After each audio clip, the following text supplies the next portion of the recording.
Hello. I'm very happy to be here. I'm in my safe place, surrounded by breakfast food. Anybody else? It's so nice. It's like the first thing you learned how to cook, right? As a kid, you could put bacon in a pan. That was fine. Flip it over. Anyways. Eggs. Okay, so I'm here to tell you something you probably already know about me from looking at me, which is that I have cats. You knew that, right? You could tell. You guessed. Anybody want to guess how many cats? 5, 8. Gosh, they see some real trouble, don't they, on my face? You see some sadness if you guessed 8. No, I have 3. I feel like 3 is a safe amount. People don't start worrying about me. I don't know, your eyes still got big.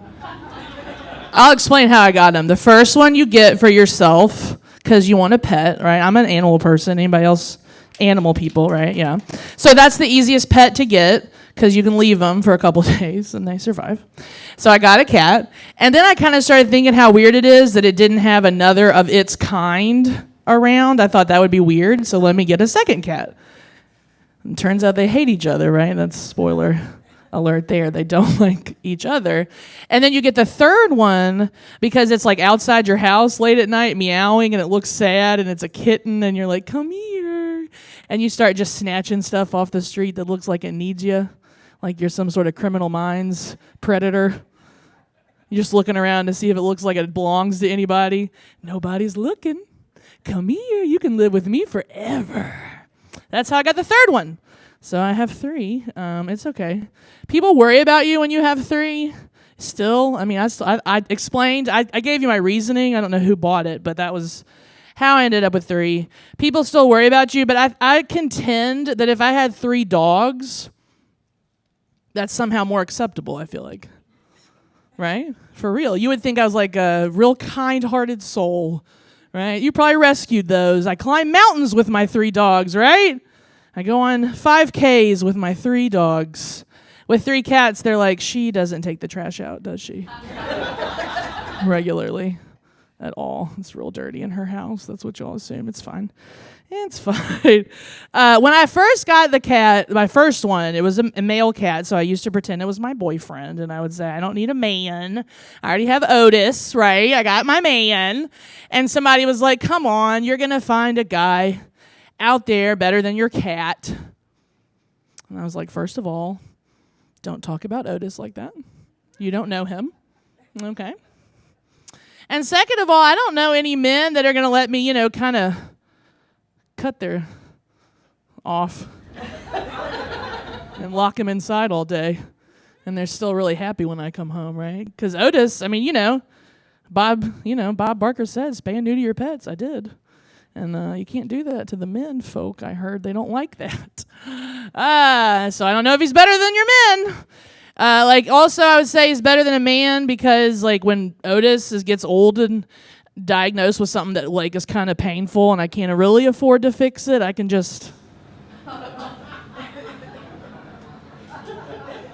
I can't. They let you do that with your animals. You just, sorry, Otis, it's been a good life. But, yeah, come on. Am I the only one? They let you do this. Stop saying it. Y'all know you've done this with your pets. I'm not the only one killing them. I'm not old Yeller out here shooting them. Okay? A vet held my hand. We had, a moment. Otis had to go. He was sick. Okay, sorry. R.I.P. Otis. It's true. He's not one of the 3. He was the original, though.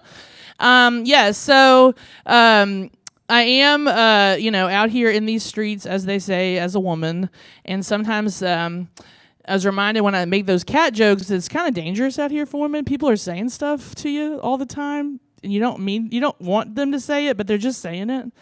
I was walking down the street, I don't know, I'm just looking at my ladies. Stuff people have said stuff you don't want to hear, and you're just walking down the street, and this guy goes, "Girl, you thick.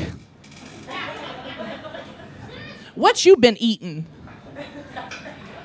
Looks like you've been eating cornbread."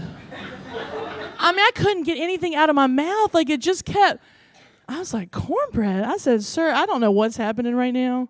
I don't know if you're hitting on me or, you want to be my Weight Watchers coach. Dude, what are you...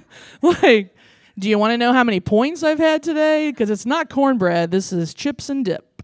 All right, if you want to know. I don't know if we're going on a date or you just want to shop. You're my personal shopper. I don't know what's happening. I had another guy say something like, oh, I see those nice legs. I can tell you what you should do with them. I was like, I tell you what I want to do with them.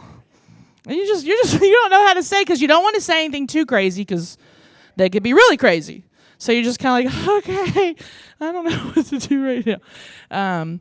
Yeah, it's kind of weird. Another one, this is one where I was really like, okay, I really don't know what's happening. I was carrying some grocery bags. I live near a grocery store. I was walking home, and a man stopped in his, slowed down and rolled his window down, and he goes, hey, girl, God, those bags look heavy. Where are you going with them heavy bags? Just get in this car. You know, I can give you a ride home. Sir, I am not an idiot. Yes, these bags are heavy, but if I get in your car, I'm not taking the bags with them because I'm not going to need what's in them after you kill me. I'm not getting in your car. We've all seen the Datelines. It's out there, right? We're not stupid. You don't get in the car. Who's this working for? Again, what's happening? Also, who watches a lot of true crime? Is that also just me? Yeah, okay. It's the ladies. We watch the true crime. I have a problem with, I watch it so much that I notice things. For example, you know how people pop up in the story and they have the little explanation of how they fit in? So it'll be like, Sharon, sister, Melissa, mother. And then it'll be like, Gina, best friend.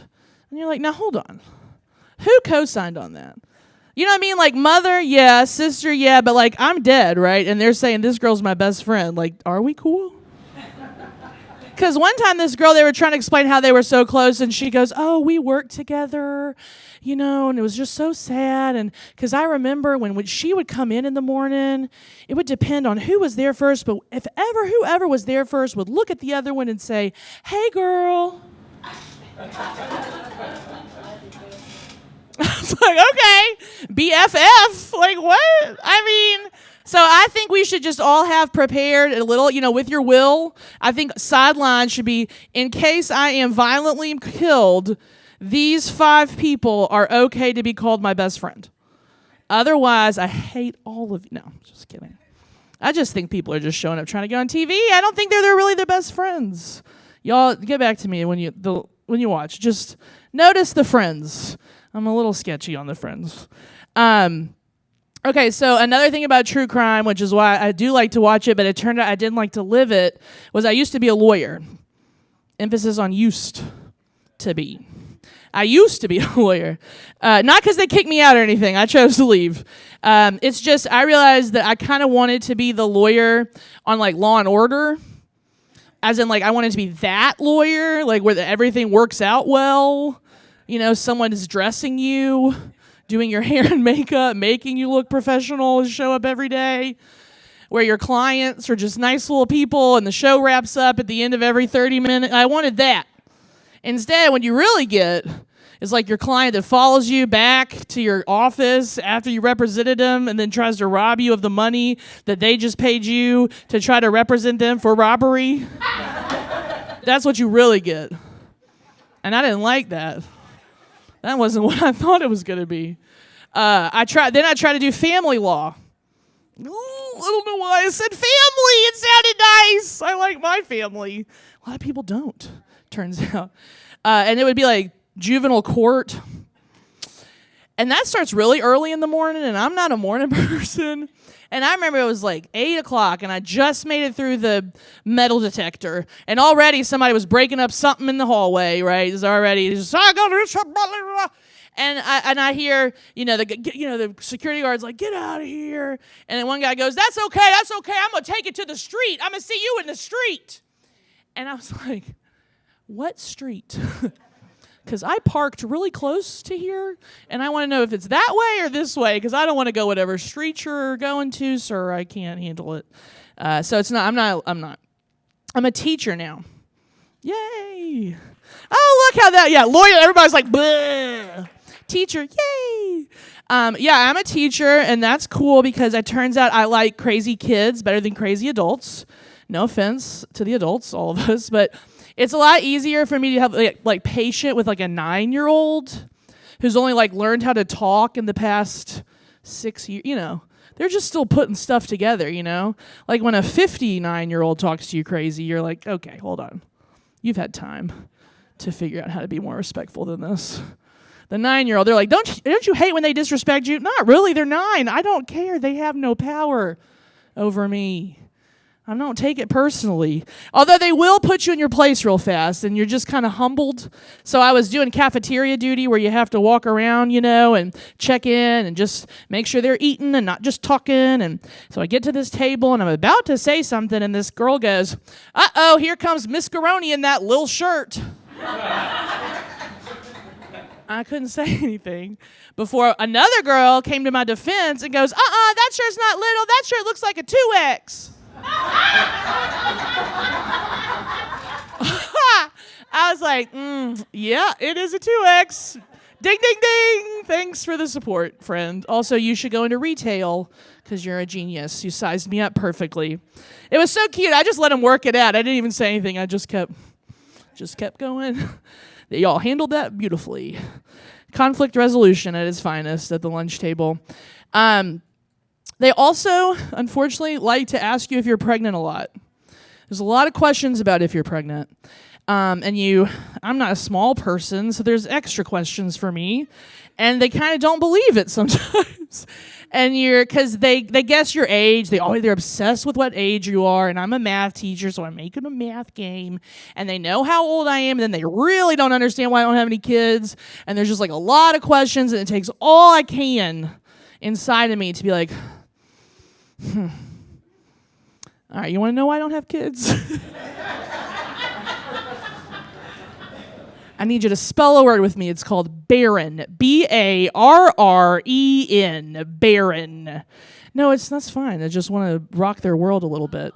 I mean, it's really not their business. My point is I just want to blow their mind. They have no concept. Not everyone is fertile as your mom, Ava, okay, is what I just want to tell you. We're not just all having the babies. But it's fine. Again, I would much rather a child bother me than adults. Like, there are women that have asked me if I'm pregnant.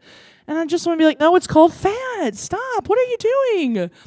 Unless you see it coming out, don't ask me. Let me say it. I mean, can we all get on board? You're shaking your head, yes. Isn't it annoying? When I was in college, I was a barista, which is a fancy word for coffee shop worker. But it was at a drive-through coffee shop. And so we dressed up for Halloween, and I was a crayon. Don't ask me. I was a red crayon, so you can imagine what I look like with this felt. Okay, so I'm leaning out to give the change, and this woman goes, oh, it's a regular, that I've seen. She goes, oh, congratulations. I was like, what? I thought maybe she thought I was graduating college, I was young. I go, no, it's not. She goes, no, congratulations.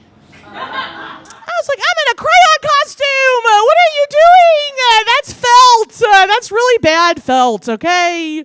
Leave me alone. Cynthia, get out of my drive-thru. But see, with the child, you're just like, don't ask people that, That's private. Which is what you want to tell Cynthia. That's private. Get out of my face, Cynthia. Yeah. So I'll end with this. Who is from Memphis originally? Anybody? Ooh, all right, okay, all right. Don't be ashamed. I'm from Memphis originally.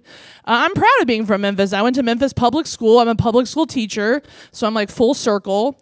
I think public school educates you quickly and efficiently in the ways you need to be. So, for example, I learned context clues really fast because I started hearing stuff I didn't know what it meant. But I knew I was smart enough not to ask and look stupid. So I had to use context clues to figure out, is this something I should be worried about? What's really going on? So I'll give you an example. I was in first grade, and we all share when our birthdays are. And there's this little boy in my class who has his birthday 2 days close to mine. And I feel like for some reason I thought that meant we were like close. I don't know. We're birthday buddies. So I brought him a gift on his birthday. And all of a sudden, this girl turns to me and says, "Oh, Angela, you like Keith? You got that jungle fever?" And I was like, "Fever?" And I started like checking, and I was thinking, I've never heard of that illness, but I've had chicken pox, and I beat that, so I feel like maybe I'll get over the fever. So I just went about my business because I was in first grade, and I didn't know what they meant. But again, that sounded a little fever, right? That's a little worrisome. I get to miss school with the fever, so that sounded also maybe positive. So I go to lunch, and I'm eating lunch, and somebody asked me what I have for dessert, and they said chocolate. I said I had chocolate pudding, and they went, "Oh, it would be chocolate because you got that jungle fever." And then I was like, all right, clue number 2 has something to do with pudding. Maybe you just like really want pudding when you have the fever, like starve a fever, feed a cold. Maybe this fever needs pudding. I just imagine somewhere people are just being taken to the doctor, right, with just pudding. Just, oh my God, my daughter won't stop eating pudding. She's got the jungle fever. And they're like, well, that's okay. We haven't seen it go fatal since Nicole Brown Simpson. Is that too soon or too late? I don't know. I've been Angela. Y'all have been awesome. I still feel safe around the breakfast food. This will be Richard. Thank you.